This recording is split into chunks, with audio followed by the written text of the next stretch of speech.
Isang mapagpalang araw po sa inyong lahat. Ngayon po ay June 7, 2025, Sabado sa ikapitong linggo ng Pasko ng Pagkabuhay. Ang ating pong unang pagbasa at pagninilay sa araw nito ay hinango mula sa mga gawa ng mga apostol, chapter 28, verses 16 to 20 and verses 30 to 31.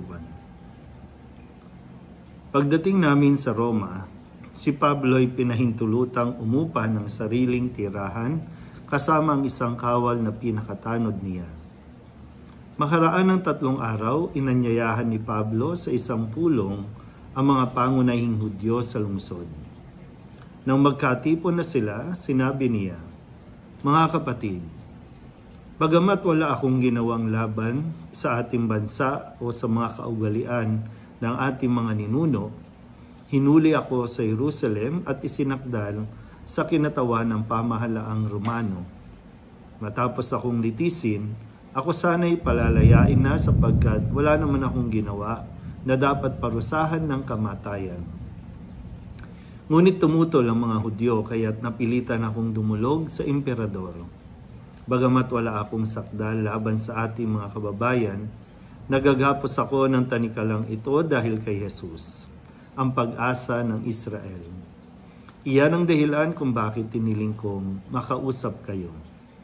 Humigit kumulang sa 2 taong nanirahan si Pablo sa Roma, sa bahay na kanyang inuupahan, at tinanggap niya ang lahat ng nagsadya sa kanya.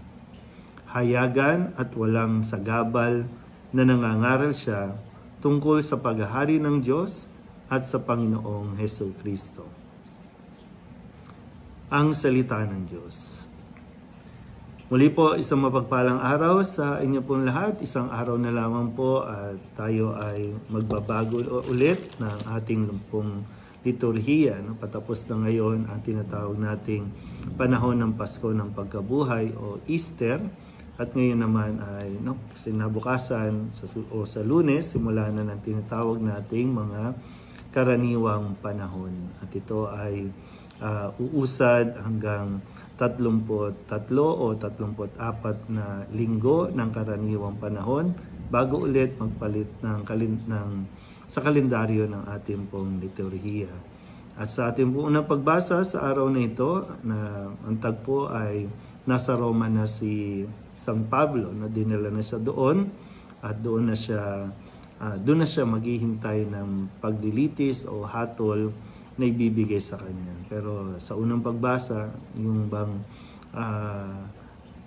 walang inaksayang panahon si Pablo na gawin ang kanyang misyon. So hindi siya nagpatumpik-tumpik, hindi siya nagpa-apekto na bagamat siya po.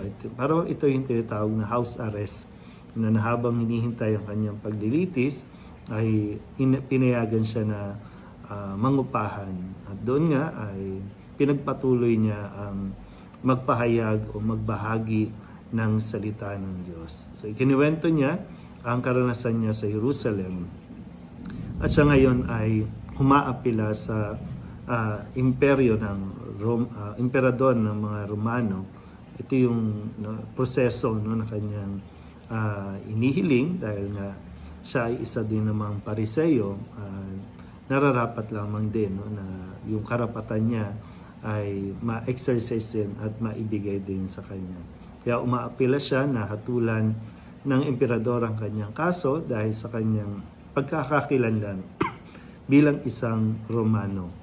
At pinapatibay niya ang kanyang misyon na sa kabila ng banta ng mga Hudyo at iba pa niyang mga kaaway, ay nananatili siyang malakas sa pagpapahayag ng mabuting balita. Kaya kahit na patapos na rin itong bahaging ito ng aklat ng mga gawa, ay patuloy natin na naririnig na kahit anong maging hadlang o kahit sino pang humadlang sa mga apostol, ay hindi talaga sila natitinag o napipigilan, kundi mas lalo pa silang nagsusumikap na maipahayag ang mabuting balita. Kung kaya't yung Kristyanismo maging sa Roma ay lumaganap din at mas na ipakilala ang pananampalatayang Kristyanismo sa pangalan ng ating Panginoong Hesus Kristo. Kaya nawa, kung sakali din tayo po, kayo na mga nasa ibang bansa, huwag ninyo sanang isipin na nandyan lang kayo sa walang kadahilanan o kaya ay dahil mahirap ang buhay dito. Hindi.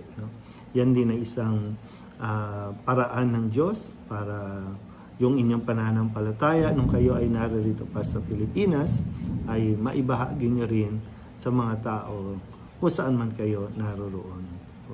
Bagamat minsan mayroong lugar na bawal magpahayag ng pananampalataya, pero may magagawa at magagawa tayo kung paano maibabahagi ang ating pong pananampalataya sa ating Panginoong Hesus Kristo. Muli po, isang mapagpalang araw sa inyo pong lahat.